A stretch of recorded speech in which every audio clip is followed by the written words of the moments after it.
tó ṣọdún èyí aṣọ pọ̀lọpọ̀ láyé wá fọwọ́ pawú wá tún fèrègì jóbi ọmọ Onabamiro Olamitunji ọmọ wọn l'AGO-IWOYE ìnísù olejò wọn kí dára láàrin ẹyẹ òun yìí láàrin ènìyàn.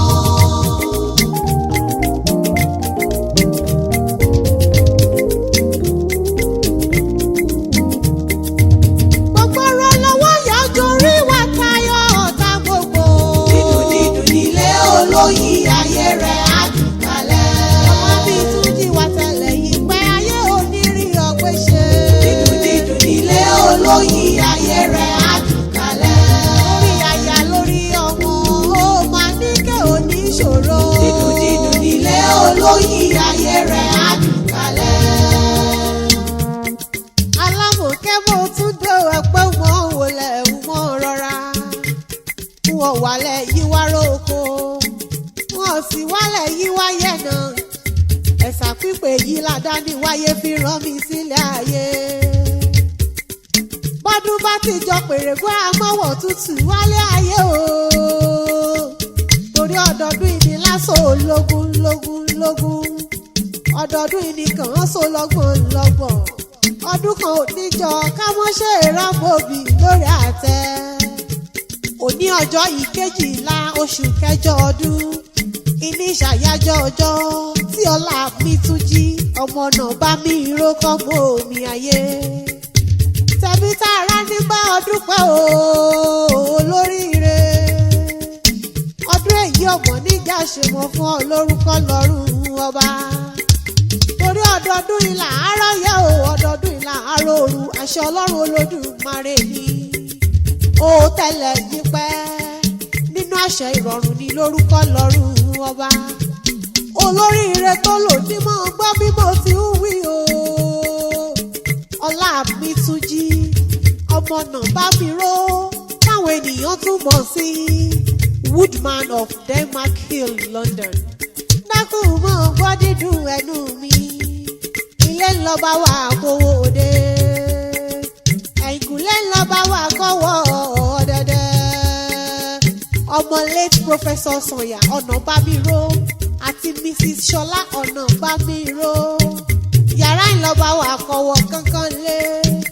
torí ire lèmi Alámọ̀kẹ́ fi ń pèrè rẹ. ìwọ ń lo lóní. mọ́ ọ̀dà gọ̀ọ̀jọ̀gọ̀ọ̀jọ̀ ayọ̀rẹ́ ò mọ̀ nídìí ìbànújẹ́ lórúkọ lọ́rùn ọba.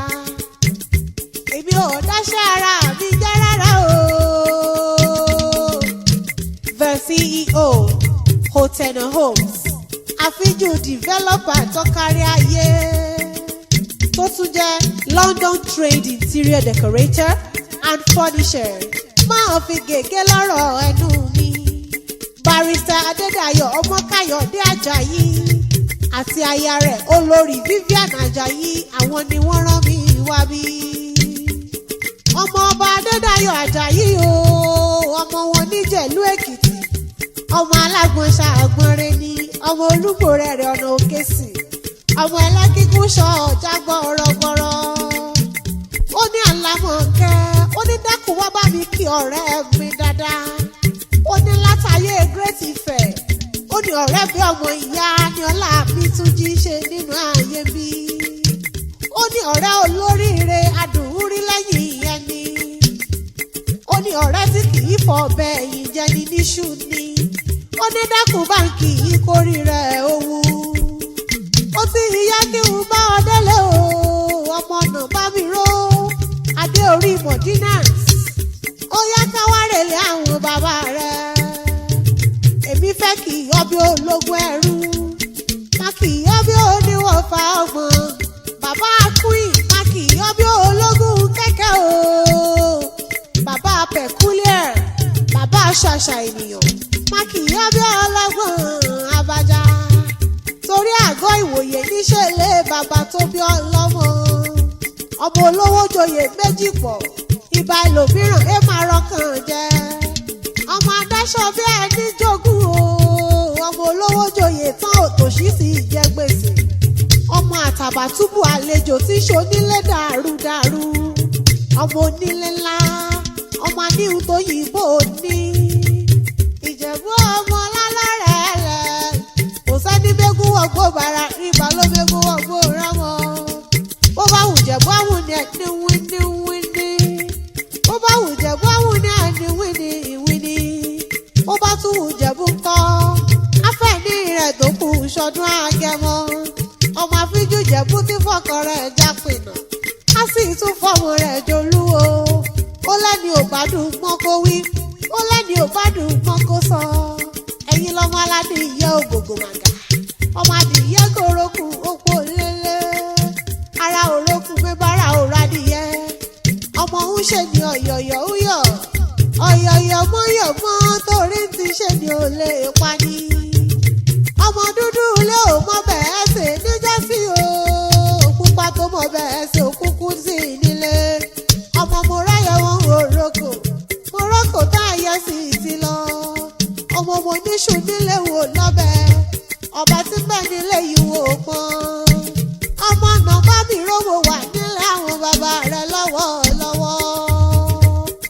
Ọmọ onígbò kan àjèjì wọn ò gbọ́dọ̀ wọ̀. Àjèjì tó bá wà ọgọ́rò bébí yóò dẹ́ni ẹbọra ni. Ẹ̀yin lọ́mọ olówó ìṣẹ̀mbáyé o. Kówó ní tó gbòde kó tó dòwó ẹrú kó tó dòwó ọmọ. Ìran bàbá tẹ̀yìn nínáwó dọ́là kóyìnbó tó kówó dé.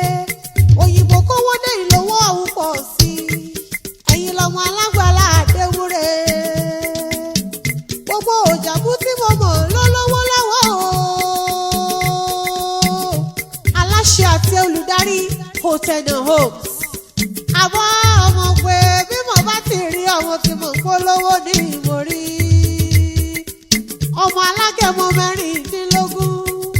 Ọmọ Alágẹmọ òtún yọ̀wọ̀yọ̀wọ̀. Àbọ̀ ọmọ pé iṣu mẹ́fà níṣu Ìjẹ̀bú.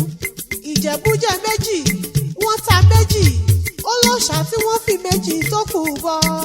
Bí wọn ò fi bẹ́ẹ̀ lúkú o, bébí wọn fi balágẹmọ.